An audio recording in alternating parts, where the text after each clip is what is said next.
Честита нова година от екипът на Game Masters! Днес ще ви покажем едно кратко видео, в което ще имате възможност да гласувате за удар на сезона от изминалата кампания в лигите по билярд 8 топка.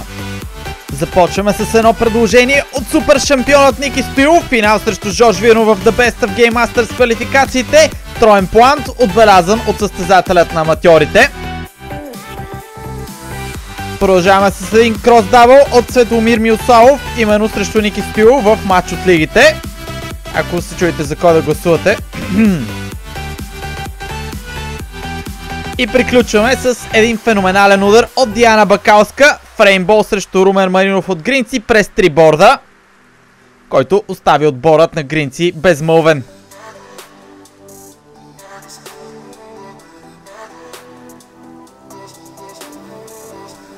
Можете да гласувате, като изберете иконката в горния десен ъгъл на екраните си и дадете своят вод в анкетата, създадена от YouTube.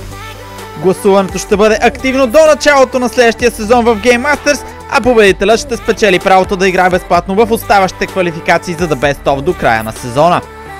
И за да завършим с нещо наистина интересно, в коментарите на това видео можете да гласувате за най-феноменален удар на сезона, като предложенията в случая са две. Петър Бончев от Топан Техно с този феноменален фреймбол, който той отбеляза в матча срещу Китки и Патлаци. И ударът, който направи Химик шампиони с автор Панел Пехливанов в финалът на плейофите, който можете да гледате на запис по Game Masters TV.